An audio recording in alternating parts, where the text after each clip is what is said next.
How's it going, everybody? This is BeatTheBush. Today I'm going to talk about investing risk. Why is one thing like cryptos more risky than, say, investing in the S&P 500? People do not naturally think about things in terms of probability.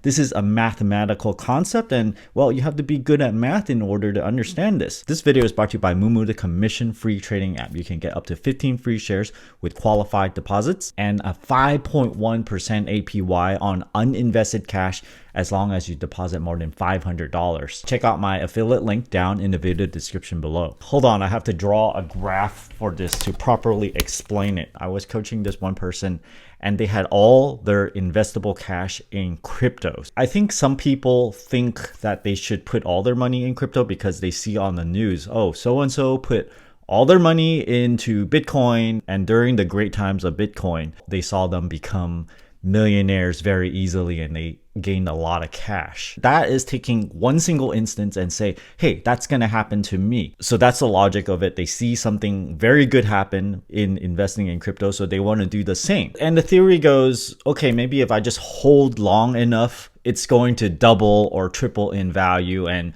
easy money, right? Much better than investing in stock market index funds where, you probably get maybe 10% a year over the long term. Another myth or misconception could be when they invest in the stock market index fund is the misgauging of the amount of risk, because I've heard people say, okay, if I invest in it, who knows where that's going to go? Maybe the economy is going to go down and, it's pretty risky too as well. You can also lose your money. So in crypto or index fund, you can either win a lot of money or lose a lot of money. So why not put your money into crypto and you actually get a chance of tripling your money? Whereas if you put it in the index fund, well, okay, after 5 years, you might get only 50% more. Thinking more in terms of the possibilities of outcome, right? If you invest in crypto, you start with 100K and these are years over here. And at the end, you might end up with zero, or you might end up with double the amount, okay? It's not exact. It's probably more volatile than that. This can happen in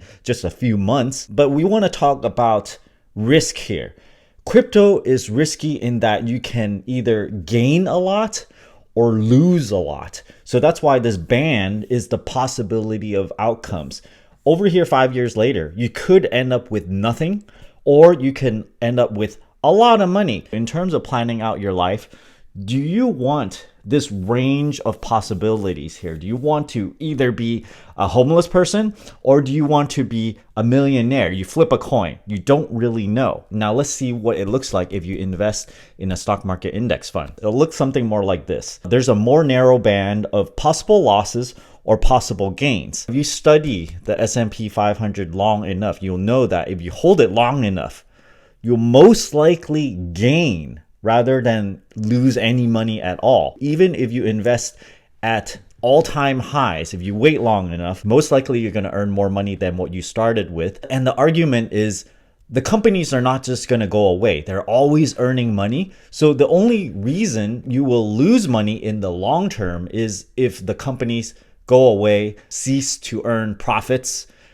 Something really, really bad must happen in order for that to happen. So you're relying on that. What is the risk in your assets in the S&P 500 going to zero? My assessment of that is that it's very, very low. Whereas in something more risky like crypto or penny stocks, the range of gains and losses is a lot wider. So in terms of asset allocation, you can do YOLO and, put all your money into crypto, sell your house, put it all in there and just let the market ride. It might be true that a couple years later, you might be a multi-millionaire, but it could also be true that you lose all your money. The reason I bring this up is you got to think more in terms of stability. The ultimate thing that would make me want to invest in something more stable, or most of my assets in stuff more stable. Personally, I do invest in crypto, small amount, less than 10% of my total investable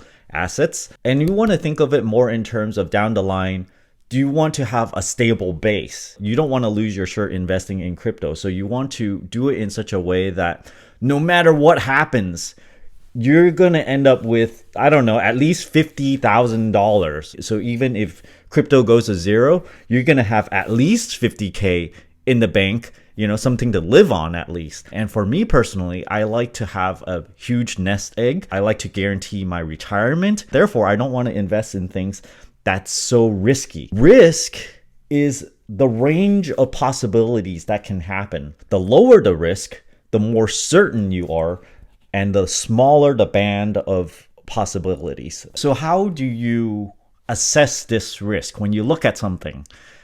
How risky is it? Some might think that crypto is not risky at all. You might think, oh, the national debt is really high. It's not in the gold standard. The dollar is going to go to zero. The value is going to go to zero. So why not invest in crypto? Yes, you get that. That's a fair assessment. However, you have to assess it in terms of at least the past few years, how much it's moved. So that's what's called the implied volatility. Historically, how much has it moved? And crypto just swings super wildly. It goes up 100%, goes down 95% even sometimes. So you're looking at investing in 100K and you might end up with 5K for short periods. But for the S&P 500, the implied volatility is a lot smaller. The fallacy comes in the part of misassessing the risk in certain assets. Is this a possibility that you're willing to accept, given that you can also possibly make a lot of money? If you have this kind of mindset, oh, all or nothing, it's kind of like gambling. Take roulette, for example. You have black and red. You can either lose it all or double your money within a minute. That assessment is pretty certain. So you have to convince yourself crypto is probably slightly less risky than the roulette table, but it certainly is more risky than the S&P 500, at least to me, quite a bit more risky. Are you willing to lose all your money as equally as doubling your money in cryptos? Risk